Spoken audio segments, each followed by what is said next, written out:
ઘૂસણખોરી અટકાવવા લોકોએ નવાયાર્ડ રામેશ્વરની ચાલીમાં ઓળખપત્ર વિના ફેરિયાઓ માટે પ્રવેશ પર પ્રતિબંધના બેનર લગાવ્યા હતા.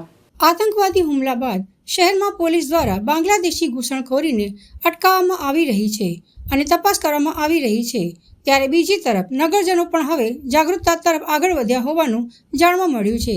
શહેરના નવાયાર્ડ રામેશ્વરની ચાલીમાં સ્થાનિક લોકો દ્વારા મંગળવારે ચાલીમાં ભારતીય નાગરિકતા ધરાવતા લારીવાળા તથા ફેરિયાઓએ જ પ્રવેશ કરવો, ઓળખપત્ર, આધાર કાર્ડ પુરાવા બતાવો ફરજિયાત છે તેવું બેનર લગાવવામાં આવ્યું છે.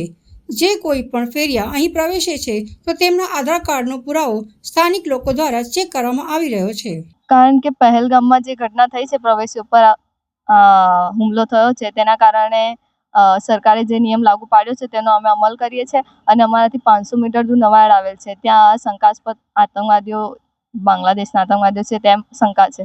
તેથી પોલીસ તેની અટકાયત કરવામાં ગઈ છે અને અમે પોતાની સુરક્ષા માટે અને પોલીસની મદદ માટે જેની આઈડેન્ટિટી કાર્ડ અને વગેરે આઈડી પ્રૂફ નહીં હોય તો અમે તેને પોલીસમાં જાહેર કરીશું.